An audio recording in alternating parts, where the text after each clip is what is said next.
할렐루야. 저기 선교지에 우리 아이들 사진을 보고 너무 사랑스러워하고 계신 것 같아요 지금. 너무 사랑스러운 아이들인 것 같습니다. 할렐루야. 주일 찬양 예배 자리에 나오신 여러분 환영합니다. 우리 함께 이 시간 주를 위한 이곳에 찬양할 수 있습니다.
예배하기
1장 19절과 20절 말씀입니다.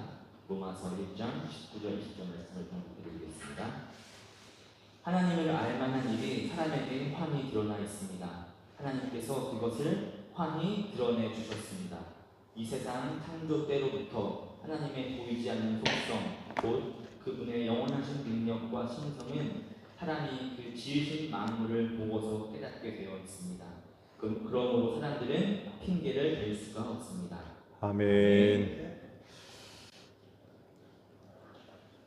이름들 다 적으셨나요? 예. 그러면 돌아오는 주일날 그 아이들 확대 사진을 오픈을 하겠습니다. 필요하시면 가져가시고 그 뒤에다가 그 이름을 쓰시고 혹은 나이 뭐 이런 것들을 적으셔서 기도해 주시기를 부탁을 드립니다. 신앙 영성부에서는 어떻게 결정을 받나요? 언제부터 시작하기로 얘기는 되셨나요? 청하셔서 재정부에 알려주셔서 전달이 될 수 있도록 그렇게 조치를 취해 주시기를 바랍니다. 사람들이 왜 불의하죠? 얼마 전 최근에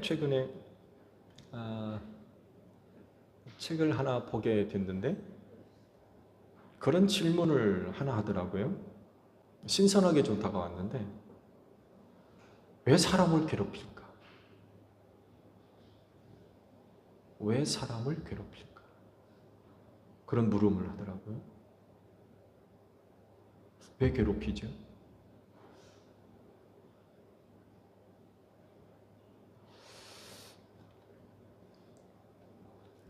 한번 답을 한번 찾아보시기 바랍니다.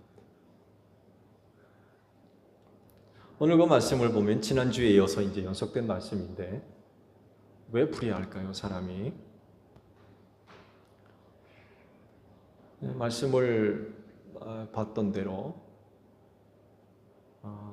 불의한 행동으로 인하여 진리를 가로막는다 라고 말씀하시고 그로 인하여 하늘로부터 진노를 받게 되었다라고 말씀하시잖아요.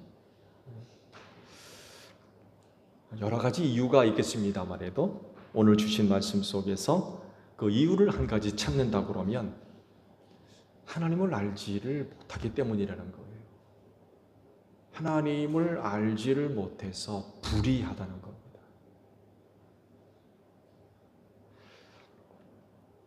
사람이 일단 하나님을 알면 한 가지 가능성을 갖습니다. 그건 다른 것이 아니라 하나님이 뜻이 무엇인지를 알게 됩니다. 그분은 말씀으로 계신 분이기 때문에 하나님을 아는 자들에게 말씀을 주세요. 그렇죠? 그리고 요한은 그렇게 말씀하잖아요. 태초에 뭐가 있었다고요? 말씀이 있었다고 했어요. 그래서 사랑하는 자들에게 한결같이 나타나는 현상이 뭐냐면 말씀으로 찾아오신다는 거예요. 사랑하는 자들에게 그 말씀을 주십니다. 그 말씀으로 살게 하시는 거죠. 그래서 그 말씀을 통하여서 하나님의 뜻이 무엇인지를 알려주세요. 아시듯이 구약시대에는 특별한 사람들에게만 알려주셨죠. 대표적으로 예언자, 선지자, 사사, 제사장, 왕 이런 특별한 사람들에게 하나님께서 계시로서 말씀을 주셨고 말씀을 받은 사람들은 백성들에게 그 말씀을 전달해 주었습니다. 독특한 그런 그 방식이죠. 그래서 하나님을 알게 되었을 때에 얻어지는 은혜, 그건 바로 하나님의 뜻이 무엇인지를 알게 된다는 것입니다. 그 말씀을 따라 살라는 거죠. 그 말씀을 따라 살면 선을 행하고 의로워지며 거룩해지고 그 말씀으로 구원을 받게 하셨습니다. 그래서 이스라엘 백성들이 다른 어느 나라와 민족보다도 특별한 거는 뭘 주셨어요? 율법을 받은 백성이라는 거예요. 그렇죠? 시내산에서 그 백성들을 불러가지고 율법을 주셨잖아요. 그들에게는 이건 얼마나 큰 자랑거리인지 몰라요. 어느 나라와 백성이 이런 은혜를 받은 적이 있습니까? 없거든요. 정말 특별한 은혜를 그들이 받은 건 사실인 것 같아요. 그런 그 말씀을 통하여 하나님과 특별한 관계를 맺게 하셨죠. 그런데요, 이런 하나님을 알지 못하면 하나님의 뜻대로 살 수가 없어요. 하나님을 모르는데 어떻게 하나님의 뜻대로 삽니까? 그렇잖아요. 그래서 하나님을 안다는 건 하나님의 뜻대로 살 수 있게 되었다는 걸 포함하고 있습니다. 그러면 여러분은 하나님의 뜻대로 살고 계십니까? 사람이 불의해지는 이유는 바로 여기에 있어요. 하나님을 알지 못함으로 인하여 하나님의 뜻이 무엇인지를 몰라요. 그러다 보니까 자기가 하고 싶은 대로 살아요. 자기가 원하는 대로 살아. 하나님께서 원하시고 바라시는 대로 사는 게 아니라 자기가 하고 싶은 대로 자기가 원하는 대로 사는데 그 이면 뒤에는 누가 있어요? 우리의 아비 사탄이 있다는 거죠. 주님 그러잖아요. 너희 아비는 사탄. 처음부터 거짓말한 자요 살인자였다. 하나님을 알지 못하게 되면 마귀의 종이 돼가지고 마귀가 시키는 대로 살 수밖에 없고, 그래서 사람들이 그렇게 불의해진다는 거죠. 자, 그러면 어떻게 하나님을 알 것이냐? 큰 숙제죠. 그러면 어떻게 하나님을 알 거냐? 여러분 어떻게 하나님을 알아요? 많은 사람들이 그래요. 하나님이 어디 있느냐? 라고 해요. 왜? 못 봤거든요. 하나님이 어디 있느냐는 거. 하나님 보셨어요? 하나님 보신 분 있어요? 누군가 그러더군요. 하얀 세모파자락을 날리신, 흰 수염 휘날리며 흰 도포자락을 휘날리신 그런 분을 꿈에서 봤다 그러는데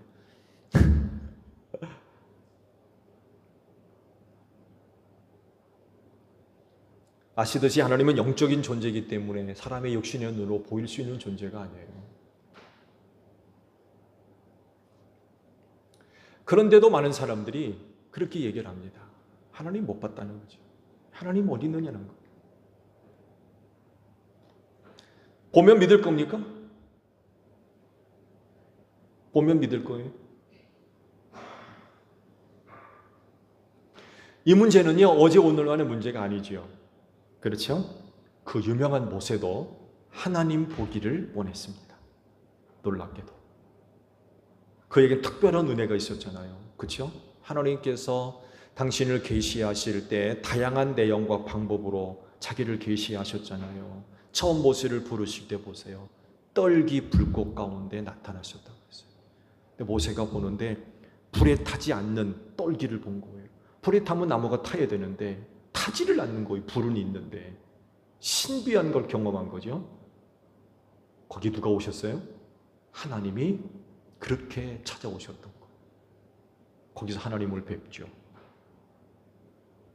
이런 특별한 그런 그 경험이 있었음에도 불구하고 금송아지 사건 알죠? 모세가 십계명 받으려고 시내산에 올라갔을 때 그 산 밑에서 무슨 일이 벌어집니까? 아론을 졸라가지고 금을 벗어 뭘 만들어요? 금송아지를 만들어놨죠. 그리고는 금송아지가 우리를 이집트에서 이끌은 신이다 하면서 제사 드리고 난리가 났어요. 시내산에서 받아갖고 온 법궤를 십계명 돌판을 던져서 깨쳐버렸죠. 두 번째 돌판을 만들어 올라가기 전 모세가 하나님한테 여러 가지 부탁을 합니다. 내용은 그래요. 하나님 우리 버리지 말고 우리와 함께 가나안으로 올라가자고. 우리와 함께 올라가 주십시오. 이런 부탁을 하면서 거기 청을 한 가지 더 넣습니다. 하나님의 영광을 보여주십시오. 여러분 모세도요. 하나님을 보기를 원했습니다. 그런 특별한 남다른 경험을 갖고 있는 사람조차도 하나님을 보여달라는 거예요. 하나님 좀 봤으면 좋겠다는 거예요. 그래서 하나님을 보는 건요, 어제 오늘만의 문제가 아니고요, 모세라는 사람까지도 하나님을 뵀으면 하는 그런 청을 드렸던 거죠. 근데 하나님이 뭘 하십니까? 너희의 나를 보여줄 수 없다는 거죠. 왜냐하면 나를 본 자는 죽는다는 거예요. 그래서 어디까지 보여주십니까? 모세가 하나님을 뵀는데 뒤를 봤어요. 뒤. 나를 본 자는 살 자가 없다 그러시면서 내가 지나가고 난 뒤 하나님의 등을 보여주셨어요. 대단한 사건이죠.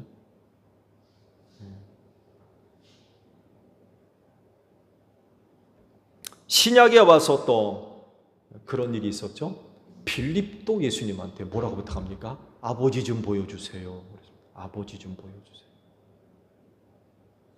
이제 유명한 대답을 하셨죠. 왜 아버지를 보여달라고 하느냐? 나를 본 자는 누구를 봤다? 아버지를 보았느니라. 나와 아버지는 하나다.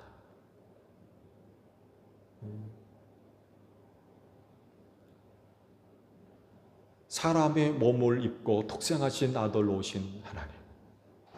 설명이 되십니까? 사람의 모습으로 독생하신 아들로 나타나신 하나님. 그분이 예수 그리스도이시죠.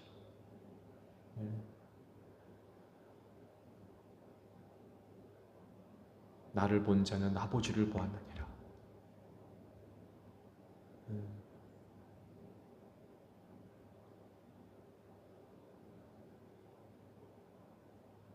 예수님 봤으면 좋겠어요.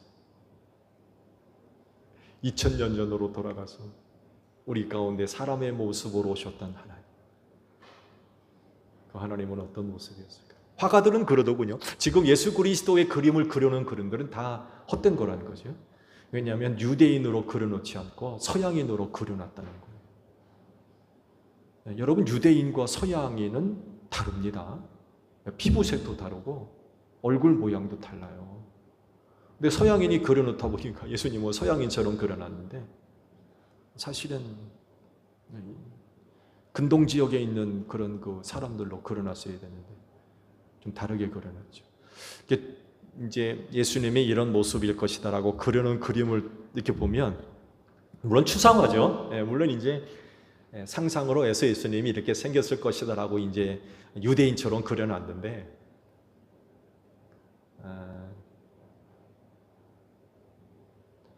무슨 근거로 그렇게 그려놨는지는 모르겠지만 잘생긴 얼굴은 아니에요. 한 번쯤 그 인터넷 쪽에도 한번 올라와 있을지 모르겠습니다만 해도 한 번 좀 찾아보세요. 서양인처럼 그렇게 핸섬하게 그려놓지는 않았어요. 요한 빌립도 아버지를 좀 보여달라고 이런 거 부탁을 하는 것 보게 되면 하나님을 보는 것, 보고 싶은 마음은 아주 뭐 거의 모든 사람들의 공통적인 그런 그 요청인 것 같아요. 그러나 말씀을 드린 대로 하나님은 영적인 존재이기 때문에 눈에 보이는 분이 아니죠. 혹 보여주실 수 있어요. 당신의 모습을 보여주신다면 얼마든지 볼 수 있죠. 그러나 보는 사람은 죽기 때문에 함부로 보여줄 수가 없어서 모세도 등 뒤만 보여주셨어요. 그리고 하나님의 임재가 나타나면 죽을까 봐 얼굴을 가리고 땅에 엎드렸다고 그랬어요. 괜히 하나님의 임재 앞에 엎드리는 게 아니었어요. 보면 죽을까 봐 얼굴을 가리는 거죠.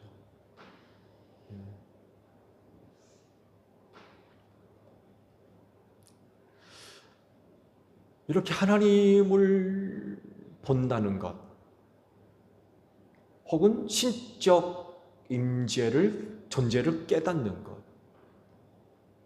이건 어떤 사람들에게는 굉장히 중요한 부분으로 다가옵니다. 그런 것들을 근거로 해서 하나님의 존재를 믿고 싶은 그 어떤 바램들 혹은 요청들이 있기 때문에 그렇습니다. 자, 하나님을 어떻게 알까요? 어떻게 알 수 있을까요? 오늘 주신 말씀을 보게 되면 그 답을 제공을 합니다. 하나님을 알 만한 일이 사람들에게 환히 드러나 있습니다. 하나님께서 그것을 환히 드러내 주셨습니다. 이 세상 창조 때로부터 하나님의 보이지 않는 속성, 곧 그분의 영원하신 능력과 신성은 사람이 그 지으신 만물을 보고서 깨닫게 되어 있습니다. 그러므로 사람들은 핑계를 댈 수가 없습니다. 라고 말씀하셨어요. 하나님의 존재를 보여주셨다는 거예요. 완히 드러내셨다는 거예요. 근데 왜 사람들은 하나님을 보여달라고 그러죠? 하나님은 환히 드러내셨는데. 근데 그런에도 불구하고 왜 하나님을 보여달라고 그래요?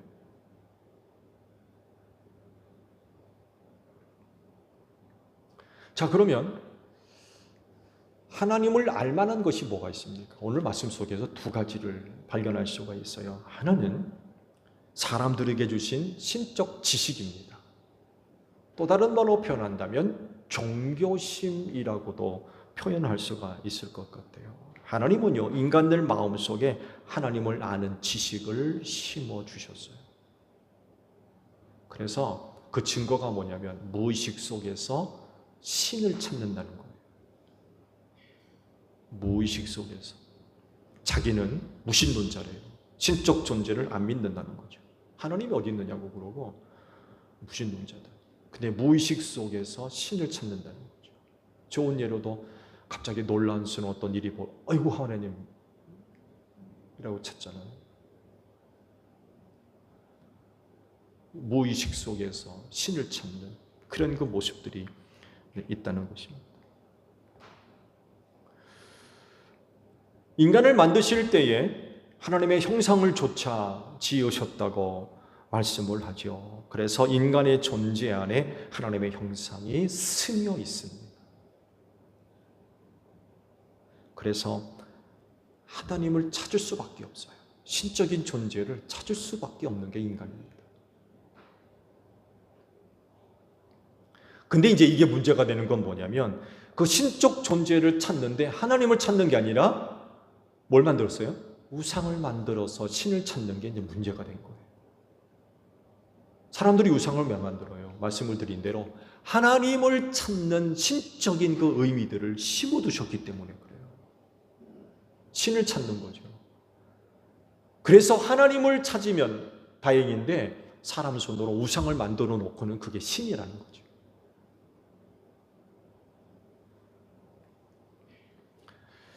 살아있는 신은 하나님 이외에 없죠. 하나님만 섬겨야 됩니다. 다른 하나는요, 하나님이 만드신 만물을 통해서 알려주셨다라고 오늘 본문 말씀이 기록을 하고 있습니다. 왜냐하면 그 모든 만물을 만드신 이가 하나님이시기 때문에 그래요. 하나님으로부터 나온 것들이죠. 그래서 만물들의 존재는 곧 하나님의 존재를 우리에게 밝히 드러내고 있다라는 그런 그 사실입니다. 그렇기 때문에 사람들이 그 지으신 만물을 보고 깨닫는다는 거죠. 하나님께서 지으신 세계를 보고 깨달음을 얻는 거. 하나님이 살아계신 분이구나.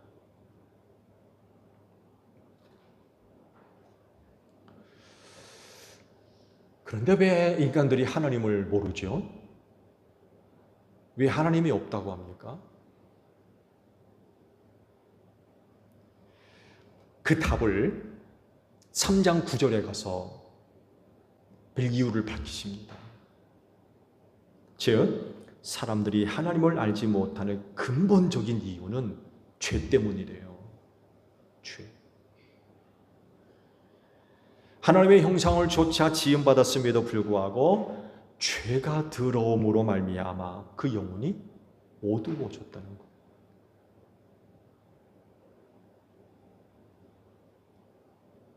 마음이 굳어지고 눈이 어두워지고 듣지도 못하며 그 마음이 굳어져 깨닫지도 못하게 됐다는 거예요. 그래서 나타난 게 뭐냐? 불의해졌다는 거죠.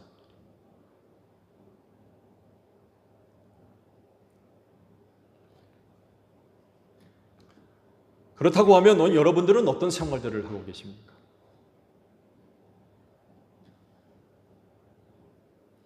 하나님을 믿는 분들이고 또 알고 있는 분들이기 때문에 결코 불의한 생활은 하지 않는 줄로 믿습니다.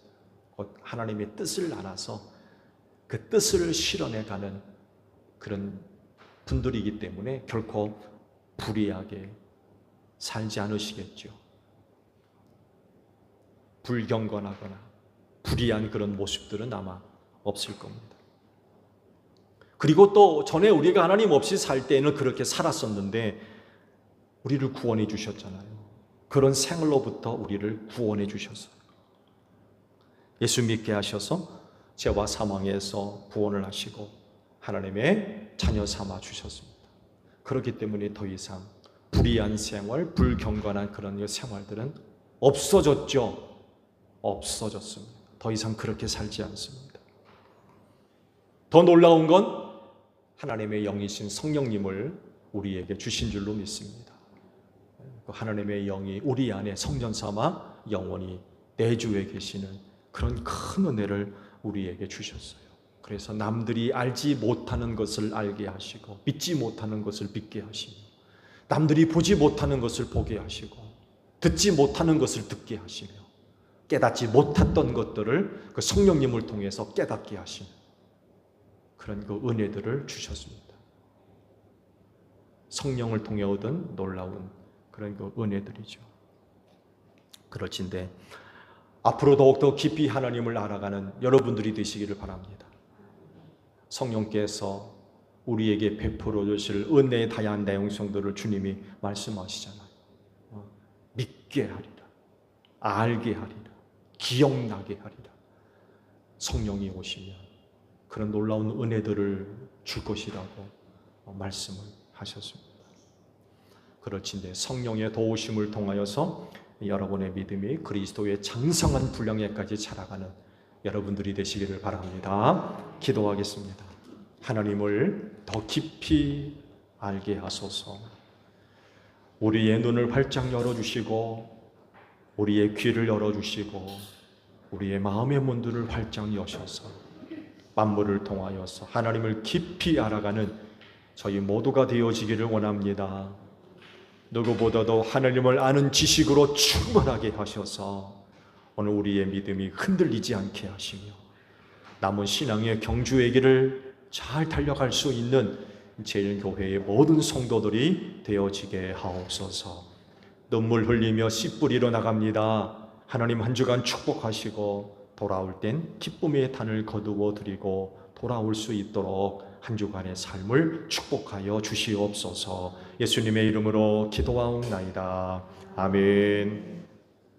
우리 함께 손을 들고 성찬을 하겠습니다.